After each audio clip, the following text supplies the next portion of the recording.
messieurs, bonjour et bienvenue sur notre chaîne Culture TV 57 pour notre 5e volet de l'émission Bulle d'Art. Nous sommes chez notre partenaire, l'agence MMA de Luz, pour notre rendez-vous mensuel afin de vous présenter la toute nouvelle exposition de la pétillante artiste peintre Éléonore Giraud, visible ici même jusqu'au 2 juillet. Elle est solaire et pleine de talent. Bonjour Éléonore. Bonjour, merci beaucoup de votre accueil. Bien, merci à toi de nous faire la joie de partager ton talent. Avec plaisir. Alors, dis-moi Éléonore, c'est la vie plutôt en noir et blanc, hein, ce que je vois dans tes peintures, dans tes dessins. Alors, je représente la vie en noir et blanc, c'est vrai, parce que j'aime, pour la simple et bonne raison que j'aime travailler le monochrome et que j'aime la sobriété du noir et blanc. Pour autant, ça ne veut pas forcément dire que je vois la vie tout en noir. Voilà. C'est ce que je dis souvent. Non, parce que moi, je te connais depuis un moment et c'est vrai que tu es plutôt quelqu'un de solaire d'habitude. Ouais, mais c'est vrai que je ne vois pas forcément quelque chose de sombre dans le noir et blanc. Justement, je travaille beaucoup sur les contrastes et sur les nuances, enfin la multitude de nuances qu'offre le monochrome et en fait, c'est ce que j'aime travailler, quoi, tout simplement. Et alors, comment t'es venue cette passion pour le dessin? Qu'est-ce qui t'a amené à dessiner Je crois que c'est venu vraiment très simplement, très naturellement quand j'étais enfant. Je crois même que c'était peut-être, aussi loin je me souviens, pas mon premier mode d'expression, mais en tout cas mon mode d'expression favori dans lequel je me sentais plus à l'aise. Et puis il y a quand même, je pense, un petit quelque chose qui se transmet dans la famille. Voilà, mes parents qui m'ont toujours soutenue dans ce domaine, et puis mon papa qui a toujours été très passionné de dessin, qui pratiquait le dessin dans sa jeunesse. Il va me dire qu'il est encore jeune, donc je ne vais pas dire ça, mais et puis bah voilà, c'est quelque chose que j'ai alimenté au fil des années jusqu'à en faire mon métier depuis 2017. Bon, c'est plutôt inné, tu n'as jamais vraiment pris de cours ou c'est vraiment... Alors, je n'ai pas pris de cours de dessin, j'ai commencé à dessiner voilà, en autodidacte comme on dit. Après, c'est vrai que c'était surtout la pratique. Je m'arrêtais pas de dessiner, c'était vraiment quelque chose de presque... Il y avait vraiment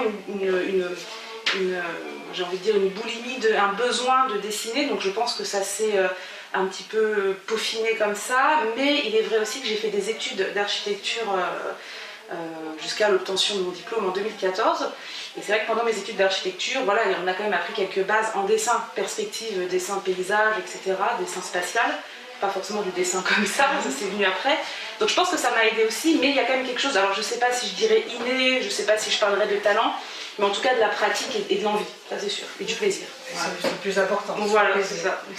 Et côté technique, c'est plutôt du fusain, c'est ça? Alors là, ce que j'expose en ce moment dans l'agence MMA, donc c'est effectivement du fusain principalement, et du dessin au crayon noir, toujours dans le monochrome comme je disais tout à l'heure.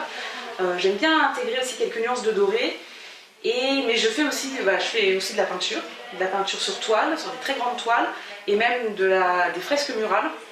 Et puis je fais aussi depuis 2020, je fais aussi du tatouage, donc je suis également tatoueuse. Donc là le support change complètement, la technique change aussi, mais toujours dans les mêmes styles, et puis voilà. Mais ça c'est quelque chose qui te tient à cœur, le tatouage. Ah oui, bah, le tatouage c'est un art, mais il y a une valeur relationnelle qui est, voire même thérapeutique, sans trop galvauder ce terme, qui est ajouté en plus, et voilà, c'est une autre dimension dans l'art, mais les deux tous se complètent de toute façon. Voilà. Et tes projets? Alors mes projets, oh là là, on a combien de temps là? Alors mes projets, là pour le moment, donc c'est de reprendre le rythme des expos, hein, tout doucement, hein, pas trop vite, développer le tatouage, voilà, qui se lance tranquillement et sûrement. Développer le tatouage, développer aussi de plus en plus tout ce qui est fresque, murale et street art. Et puis que dire, il y a plein de choses, mais en tout cas là ce qui me vient comme ça spontanément, là c'est ça. Ouais. Alors le message est passé, si vous avez besoin de quelqu'un pour du street art dans votre ville, c'est ça. Éléonore est disponible. Voilà, et le tatouage aussi. Et le tatouage aussi. Voilà. Eh bien écoute, si tu veux, on va faire un tour d'horizon de tes belles toiles et puis entendu. On se retrouve tout de suite. Entendu, merci.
Merci Eleanor d'avoir partagé avec nous ta passion.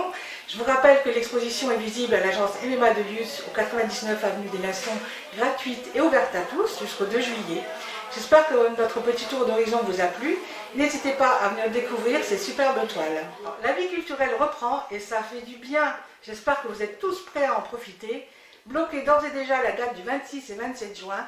ACAGE et TV57 vous invitent à un bon moment de partage et de fête, des expositions, des concerts, des animations non-stop pour une ambiance de folie. Enfin, de vraies retrouvailles. C'est au Val-Joyeux de Lutz, le festival Art et Culture. L'entrée est libre et ouverte à tous. N'hésitez pas à vous informer sur nos pages Facebook ACAGE et TV57 ou par mail acage.grandest@gmail.com. Bloquez déjà le 26 et le 27, retenez bien ces dates, c'est au Val-Joyeux de Lutz et ça va bouger. Prenez soin de vous.